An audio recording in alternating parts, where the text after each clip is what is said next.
Yo, la team, nouvelle vidéo, je suis de retour. J'ai eu pas mal de retours sur la vidéo précédente, où c'est un format un peu plus chill, où je discute d'un sujet quand même important, mais sans 36 000 montages, sans 36 000 animations. De toute façon, le but c'est de comprendre le fond. J'ai eu beaucoup de retours positifs, donc c'est pour ça que j'ai décidé, je vais en poster à peu près une tous les 2 jours, quand je suis inspiré, et surtout quand j'ai des sujets intéressant. Et justement, c'est un sujet où j'en ai parlé aujourd'hui, hier soir avec un membre du groupe Premium et en DM Instagram ce matin. Donc, je pense que c'était essentiel et important de faire une vidéo à ce sujet.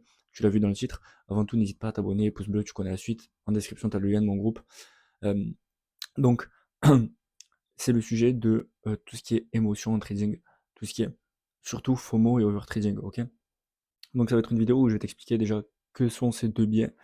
Je vais t'expliquer le rôle des émotions, et ensuite je vais t'expliquer comment passer à travers ça, parce que je pense que c'est ce qui bloque. Et honnêtement, je pèse mes mots quand je dis que c'est vraiment ce qui empêche les 90% des traders d'être rentables. Je pense que c'est surtout ça. C'est pas tout l'aspect technique, parce que comme je vous ai dit dans la précédente vidéo, on peut être rentable avec en soi n'importe quelle stratégie. Il y en a qui sont rentables avec du SMC, d'autres qui sont rentables avec de l'analyse technique, enfin avec des trendlines support résistance. En soi, c'est pas la technique le plus important. Déjà, il faut savoir appliquer ces stratégies-là, appliquer toute la théorie que vous allez apprendre. Déjà, il faut se former, c'est normal. Mais ensuite, il faut l'appliquer. Soit vous l'appliquez bien et vous respectez les règles, etc. Soit vous faites n'importe quoi, vous vous laissez submerger par vos émotions et vous n'avancez pas vers la rentabilité. Et c'est ça justement le problème, c'est que les deux principaux, donc le FOMO et l'overtrading, ça va vous suivre tout le temps, d'accord? Mais il y a un moment, il y a un cap où que vous allez passer et que moi j'ai passé il y a à peu près plusieurs mois maintenant. euh, il y a un cap où j'ai senti qu'il y avait une différence dans mon trading. Et c'est là où ça s'est ressenti dans mes résultats, surtout dans la psychologie. Et ce déclic-là, je vais essayer de vous le faire déclencher, mais c'est pas en regardant des vidéos, en prenant des formateurs bullshit ou je sais pas quoi qui vont vous faire passer à travers ça. C'est vrai, c'est vraiment l'expérience. Donc déjà, si tu sais pas ce que c'est le FOMO, qu'est-ce que c'est, si tu sais pas mettre un mot dessus, je pense que si tu fais du trading, je pense que si tu regardes cette vidéo, c'est que tu en fais, ou alors que tu es intéressé, au moins tu sauras à quoi t'attendre. Le FOMO, c'est la peur de manquer un mouvement. Par exemple, tu t'attends à un mouvement haussier, t'es patient, tu vois que ça part sans toi, tu te dis merde, je vais rentrer, tu rentres. C'est la peur de manquer un mouvement, fear of missing out. Donc, du FOMO, il y en a partout, hein. Il y en a dans les soldes, par exemple, quand il y a des soldes et qu'il y a des éditions limitées. C'est pour ça qu'il y a des marques qui font des éditions limitées, trucs en petite quantité, parce que tu as du FOMO. Tu te dis, putain, il va plus y en avoir pour moi, vite, faut que je le prenne avant que les autres le prennent, etc. Et donc, c'est ce qui fait que des fois, les prix sont plus chers, ce qui fait que, etc. Donc du FOMO, t'en as partout, ok. C'est la peur de rater quelque chose, en l'occurrence en trading, la peur de rater un mouvement, de rater ton trade. Donc t'as peur que le trade parte sans toi, donc tu vois un mouvement haussier, tu t'attends une hausse, tu te dis putain ça y est, ça va exploser, tu rentres, ça corrige un peu, tu te fais stop loss, et c'est là que tu commences à overtrader, et on rentre dans le deuxième biais. Je te parle de ces deux-là, c'est les deux plus importants, l'overtrading. Donc une fois justement que, en général, les deux sont associés. Tu commences par avoir du FOMO, tu prends un stop loss suite à ce FOMO-là, et donc tu dis putain mais mon billet il est encore bon, je vais partir à l'achat, j'en reprends. Tu en reprends un, sauf que ça part en bas, tu te fais stop, tu te dis oh putain mais en fait fallait partir en bas, fallait vendre. Ok du coup tu vends et après ça part en haut, etc. etc.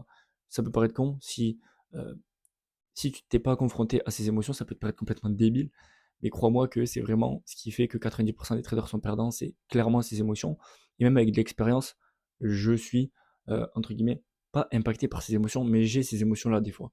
Des fois, je prends un SL, ah, j'ai envie de revenge, mais est-ce que je le fais? Non.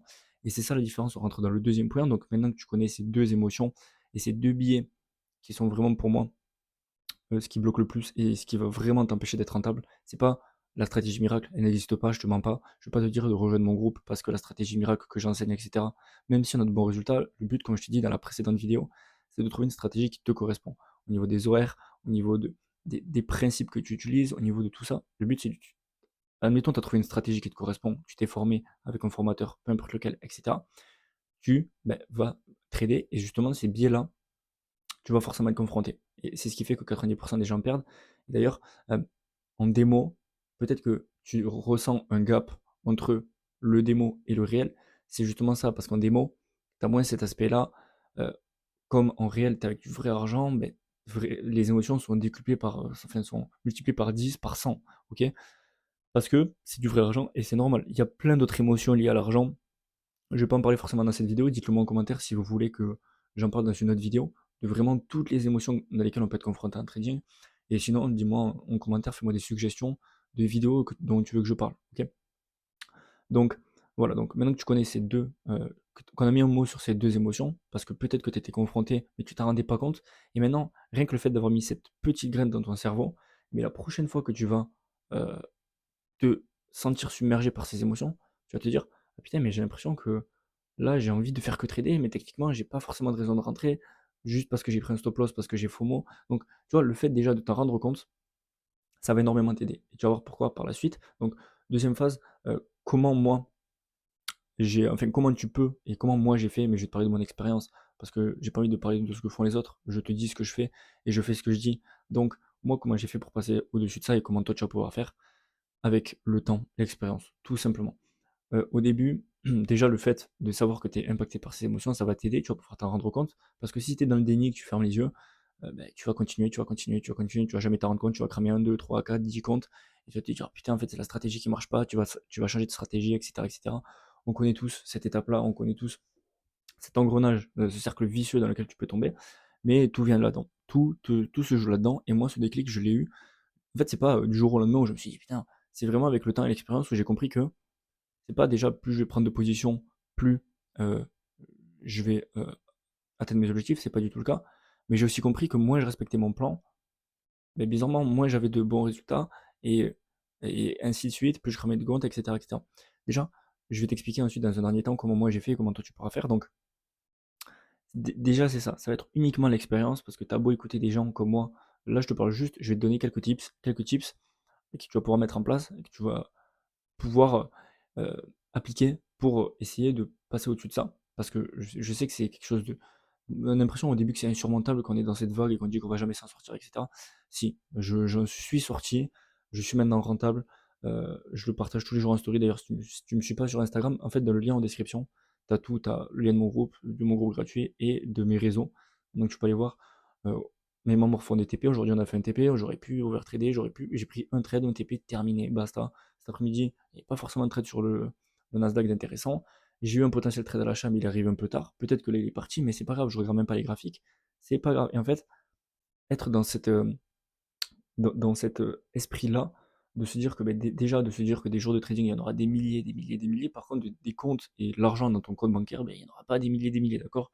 Donc tu peux acheter 110 millions de comptes FTMO, tu peux cramer les 110 millions, des jours de trading, il y en aura encore après toi. Par contre, toi, tu ne seras pas solvable. Et le marché a raison plus de fois que ce que tu n'es solvable. C'est-à-dire que le marché aura toujours raison. Par contre, toi, le moment où tu n'as plus d'argent et t'as cramé ton compte, c'est terminé. Alors que des jours de trading, il y en aura jusqu'à la fin de tes jours. Donc déjà, réalise que tu n'es pas pressé.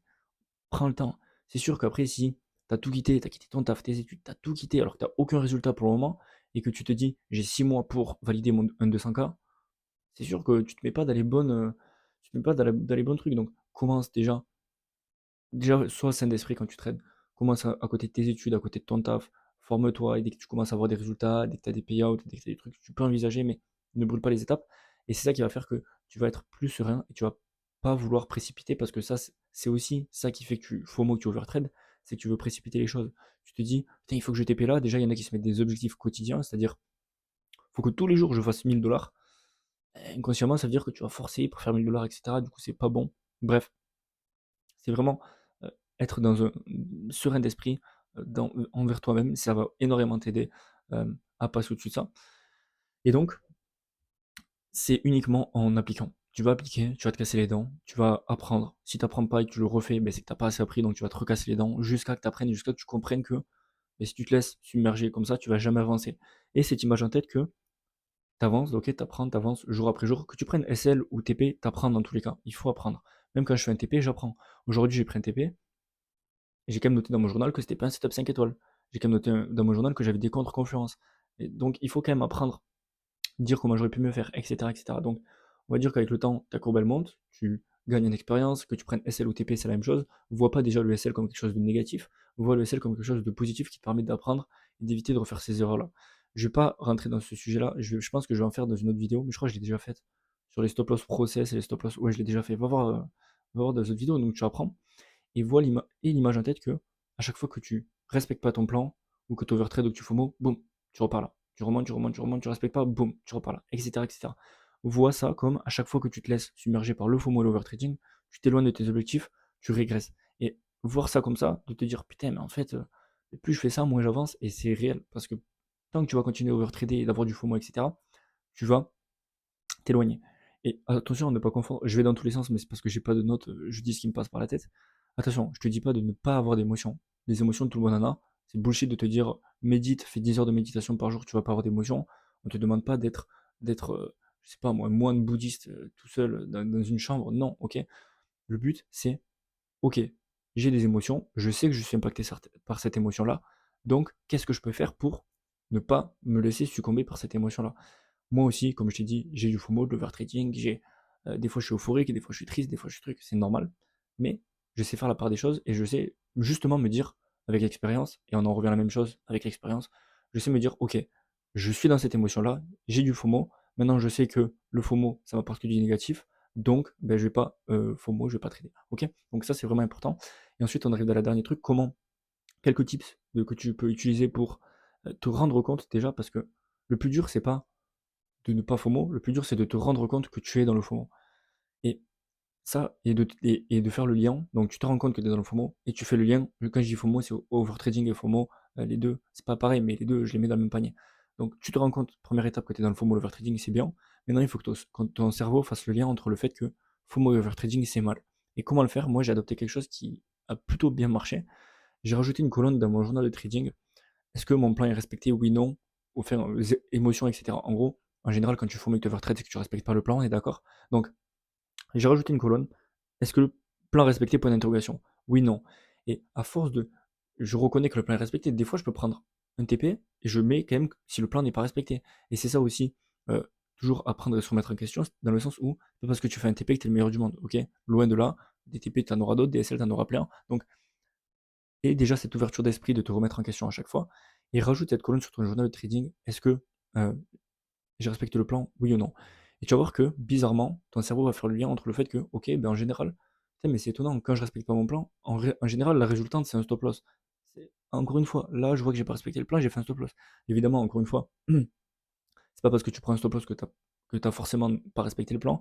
Faut être, encore une fois, honnête avec toi-même. Si à chaque fois que tu prends un stop loss, tu mets que t'as pas respecté, et que tu prends un TP, tu mets que t'as respecté, ça sert à rien, ok? Déjà, tu dois gagner en ouverture d'esprit, en maturité, c'est important, mais donc, ton cerveau va commencer à faire le lien. Ok, ben, je sais que, en général, quand je respecte pas le plan, FOMO overtrading, le résultat c'est un stop loss. Donc, la prochaine fois que tu vas être submergé par tes émotions, tu vas te dire putain, mais c'est vrai que l'autre jour il a parlé de Max dans sa vidéo, il a parlé d'overtrading et de FOMO. Là, je sens que j'ai de l'overtrading et du FOMO. Putain, mais j'ai vu dans mon journal de trading qu'en général, quand je suis respecté pas mon plan, je faisais un stop loss. Donc, le résultat, ben, ton cerveau va faire le lien, il va se dire ok, je vais couper les écrans, je vais me mettre de côté, et au pire, je rate un trade. Encore une fois, c'est pas grave. Même si le trade part dans ton sens, tu rates un trade, des journées de trading, il y en aura d'autres. Par contre, tu prends un stop loss, mais tu vas brasser du noir, tu vas faire n'importe quoi, tu vas overtrader, ça va niquer ta journée, ta soirée, etc. etc. Donc voilà, c'est un sujet super important. Encore une fois, pas de truc bullshit. Je vais pas te dire de faire 10 minutes de méditation, 3 saltos arrière, je sais pas quoi, on s'en fout. C'est vraiment l'expérience. Et ça va être l'ouverture d'esprit que tu vas gagner avec le temps. Et c'est quelques tips que tu vas pouvoir mettre en place pour justement faire face. Ne On a tous des émotions. Maintenant, la différence entre un trader rentable et un trader qui ne l'est pas, c'est est-ce que tu te laisses submerger par ces émotions ou pas. Et des fois, il peut y avoir des émotions positives. L'euphorie, c'est pas. J'en ferai une autre vidéo. Là, c'était vraiment FOMO et overtrading. L'euphorie, c'est pas une bonne émotion non plus, hein. Quand tu es sur une série de TP, moi j'avoue que je suis sur une belle série de TP la semaine dernière et même cette semaine, j'ai pris 2 TP, ben je suis pas non plus trop euphorique. J'arrive pas devant les graphiques en me disant je suis meilleur, je vais prendre n'importe quel trade, ça va passer. Pas du tout. Ok. Donc voilà, on a tous des émotions. La différence c'est est-ce que tu sais ou pas t'en rendre compte, est-ce que tu sais ou pas passer à travers ça, par-dessus ça. Ok. Donc c'est tout pour cette vidéo, j'espère que ça t'a plu. C'était Max et on se dit à la prochaine. N'oublie pas de t'abonner si ça t'a plu et ciao.